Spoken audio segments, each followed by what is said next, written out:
Guys, this is Andrea from Enabling Progress Conversations around the NDIS with Debbi. Thank you guys for becoming a Patreon, Substack member or a subscriber on Spotify to the podcast. So guys, this is a bit of a reward for you guys. So I was talking to a support worker last night. I was overtired, overcaffeinated, and guys, we have a bit of fun in the house. They're still doing their job, still getting checklists done, but we came up with some fairy tales for support workers and other things. And the first one is when the day centre bus was actually on time.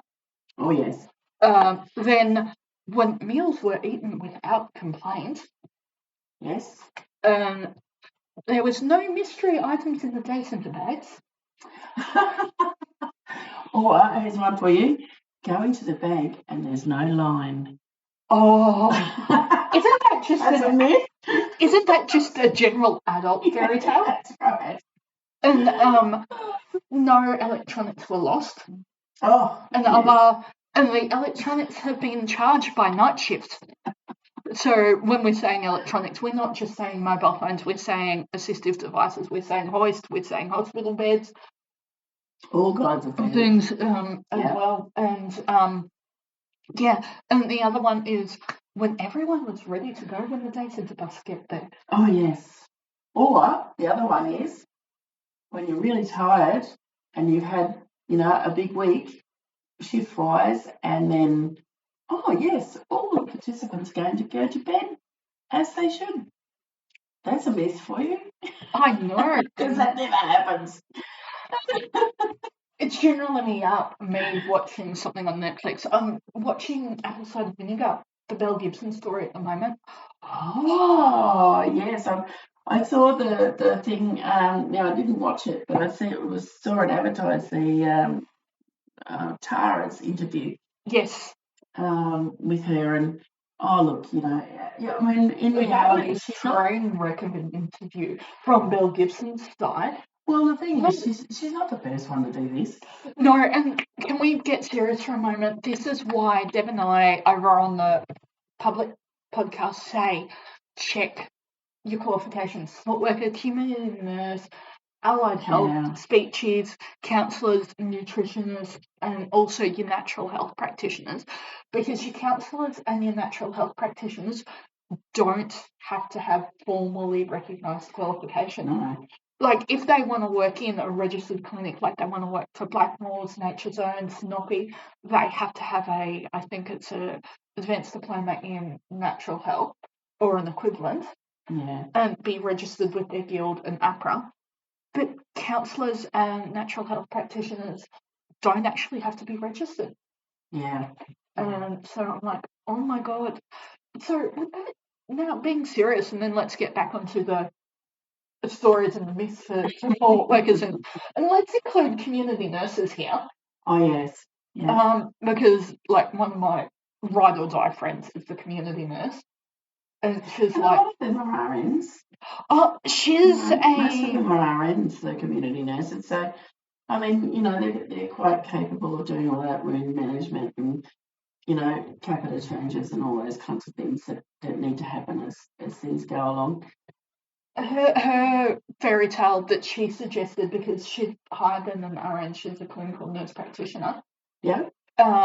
Is when the equipment bag in the car was fully stocked. Good luck. Yes.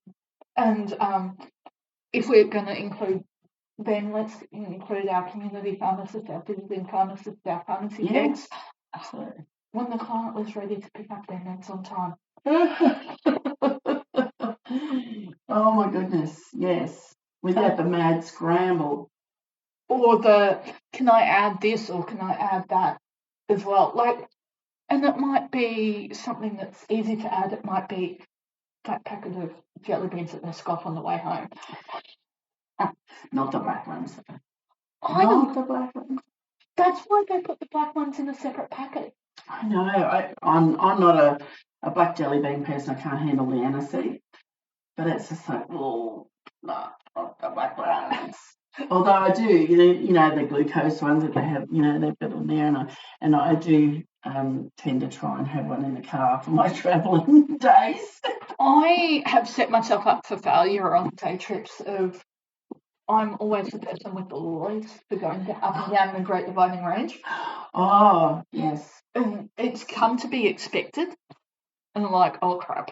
But there is cheap ways to do it. You get them when they're on special, and like they're locked up in the support workers' look, the way things are now, I just go never pay retail. No. Never pay retail. If it's not on special, you just don't get it. Also, can we shout out to Diary of a Support Worker, who was pointing out that if your day centre needed more musical instruments, and she was calling it Hate Your Neighbours Week, because they had all the musical instruments at Aldi. Oh, yeah, you're going to love Aldi's middle aisle, you know. It's like, ooh, go check that out. And when I used to do family daycare, I mean, I love toys. I love interactive toys and interactive things going forward for people with disabilities is very important because, Yes. you know, the extension of learning and all of that kind of stuff. And, you know, and I never want to treat people with disabilities like children, but we do have people that have that mental ability of a 3 or 4 or 5-year-old that we need to still respect that they're adults. However, for extending their learning and doing things like that, Aldi has some brilliant things like the big books. Yes. Oh, big books are amazing. And I think they've still got, well, my Aldi, because I actually go across a couple of suburbs, because the one in my suburb is, I think, a B grade store, but the one that I go through on a regular is an A grade store.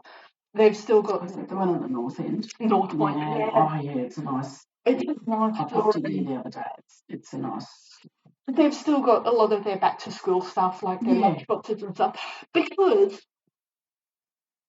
one of my housemates' trustees may have found out about my Easter plans and canned it.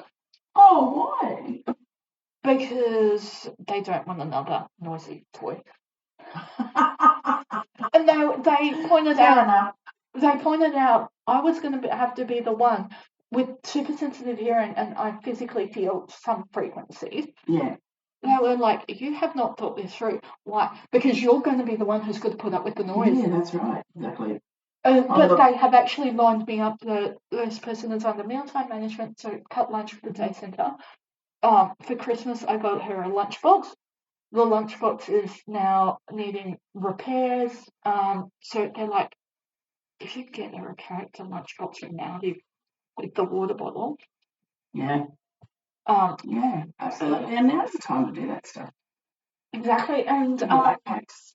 And I got, like, my co-leader with GG, a go cup with the straw and everything. You want to know what her response was? To fill it up, wash it up at the hut, fill it up, and start drinking out of it. She's like, I always blow water. It's getting expensive. I'm like, yeah, that's why I got you a go cup. Yeah. And look, Timber's tap water it is drinkable. I know you have issues with it, but I prefer Brisbane water to be honest. I've got a tank at home that's double filtered, so, you know, and I grew up on tank water at the farm. So, I grew up on it as well, and when I moved into my first cell house, I did have to get my stomach used to it due to probiotics and everything. But now I'm very used to it, and it's simple enough to boil. Yeah. Oh, absolutely. So, what's our other fairy tales? And also, we've got another playlist, and I have is this my job moment? Spotify has actually noticed that I'm on Spotify, and they did our songs for support workers up as a playlist. Seriously? Yes! And they also added some that I never would have thought of. Okay. Sleepover shift some nights. Oh, yeah? Yeah, that's true. Money management, Sultans of Swing. Oh, okay. And money from ABBA. ABBA, yes. Food. And I'm not sure whether this should be in food or shout out to Rostering Girls. Hey, Mr. Talent. Or I Can Eat a Rainbow. Yeah. Yes. And they said shout out to positive behaviour support practitioners over the rainbow. Oh, okay. Like, and also they did use the Thomas the Tank Engine theme of everyone's got a different role to play. Yeah, that's true. Yeah. I'm like, oh, that's just sweet. I like that one. I do like that one. Because you came into me Am looking I the at cat controller? It's not. It's not the controller anymore. Is he a skinny controller? No, he's Mr. Top and Tails. Oh. It was this season, so Wow. the relaunch for 2024-2025 because with So body who positivity. has a voice now? Because Ringo Starr, like, obviously. Not sure. We'll have to Google. I can see he's doing the voice.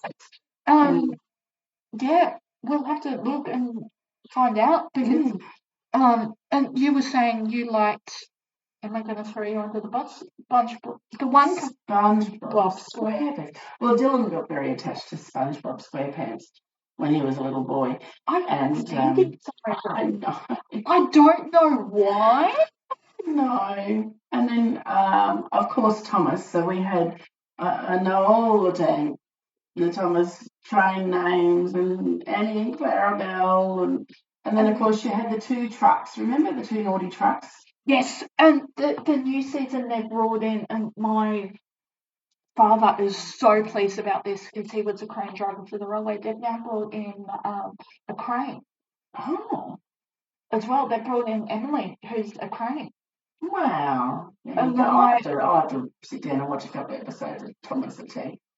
And it's good for the kids to kind of, well, you know, they're good, clean things, but they've always got a bit of a moral to them, and they're, you know, and it's all basically about getting along together and you know, helping each other out, and you know, and I just sometimes I wonder what the hell's going on in the world. And I think kindness is a really big thing. And I was saying to some ex-teachers of mine and yesterday that, they're like, what are you working on? And I had to be very careful about phrasing it. And I said, look, I had to medically retire, but I'm making gold content creation. And I'm like, but this is what I'm working on personally. My support worker of the shift had to pull me aside going, you're working on being classy. How can I explain this to you that you're turning up to the important things. Yeah, absolutely. Celebrating birthdays, celebrating anniversaries. Because I think, and there's a really good TikToker, rant incoming, guys, who is a theological researcher, and because we're more egalitarian, less religious as a society, yes, people are like, Australia's a constitutional monarchy, we're not a Christian nation. I'm like, have you actually ever sit down and read the Constitution? We are a Christian monarchy constitution. Yes. Because the Queen of England is the Queen, well, the head of the Catholic of the Church of England. Yeah. So Anglican or for our American listeners, that'll be Episcopal as well. Yeah, it's an interesting. I'm struggling. No, don't know. We'll have to find out. But yeah, basically head of the Church of England, Anglican Church in Australia as well. So yeah, we're still part of that Commonwealth. We are on that side of everything.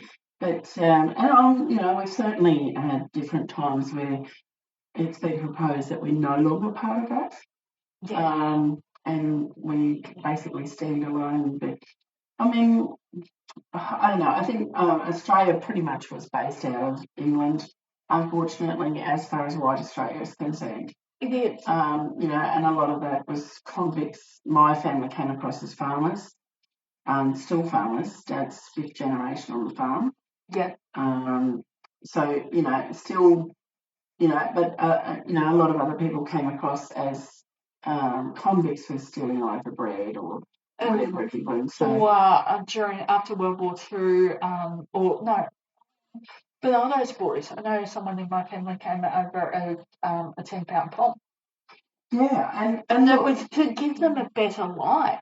yes, absolutely. And there's a show about that, isn't there? I haven't had a chance to. I have been told I probably wouldn't cope with it. Oh, okay. But yeah, because it just hits so close to home. Yeah. As well. And well, that's the thing, and like and of course our Indigenous people were here and have been here like forever. So that acknowledgement of their lives and how they live their lives is very important. And I know that and for our American people, I mean, I know that you've got your Indigenous Indian people, and there were similar things that happened with them. And we, like we're only 200 years old though. no, So for a lot of, when you look at England and, you look at these antique roadshow shows and here they are and they've got castles and, things that are like from the 18th century and you just think, oh my goodness, like, the history that's there. Their latest rail project is constantly interrupted because they're finding Roman ruins.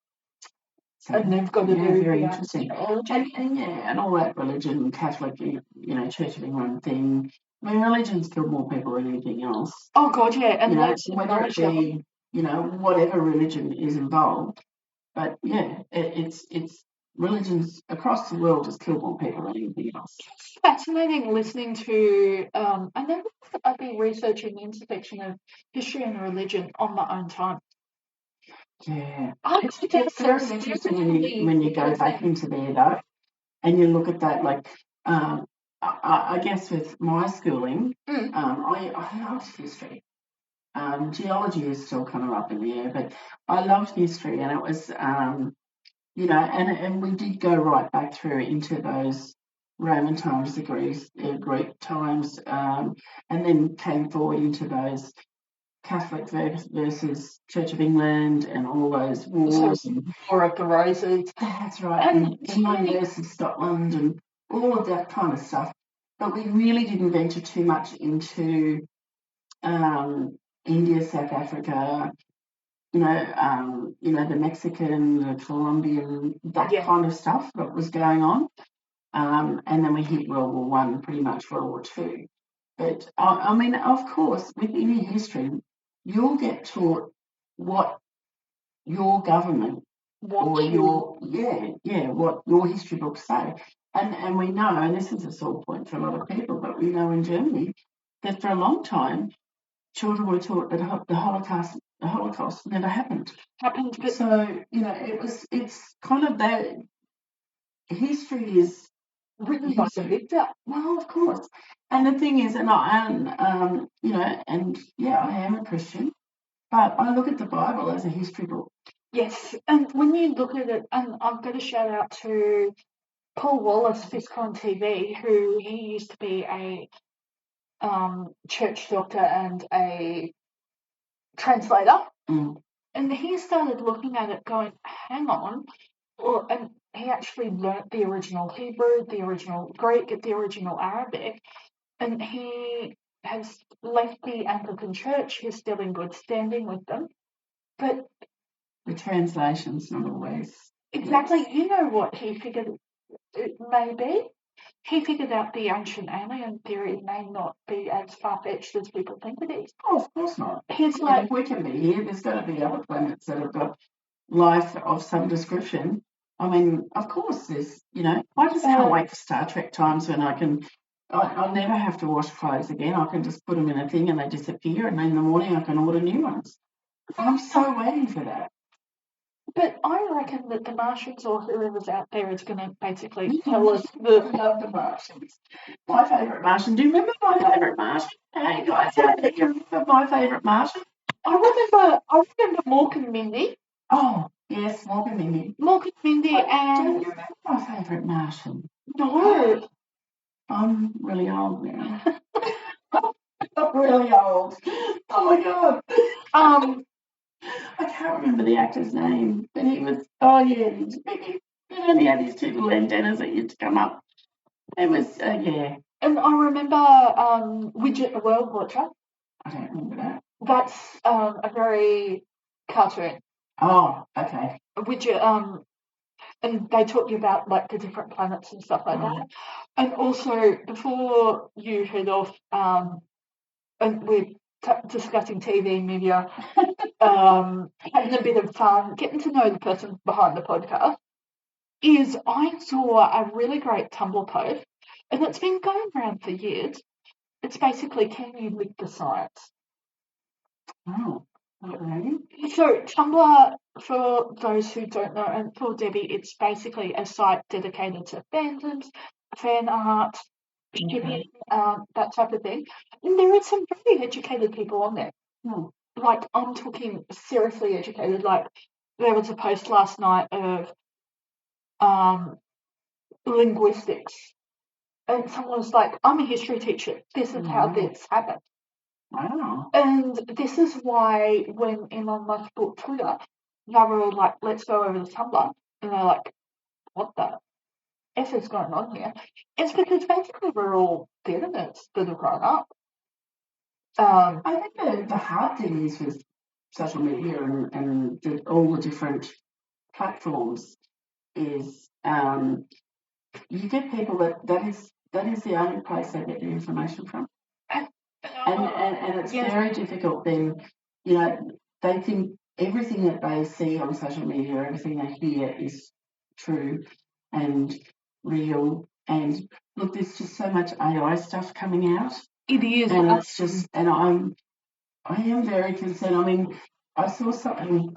Hang on, guys. We've just had a visitor, so guys, we will leave it there. Debbi, if you wanted to do the intro, because I know you really know what you're doing.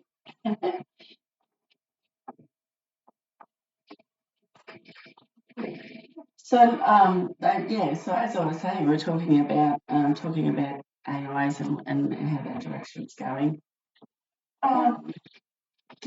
So we will have to do a AI one, and we are doing a reading list for support workers as well. Oh yes. So I saw something on in the TV this morning about China building human-like robots to be doing things in the house for you.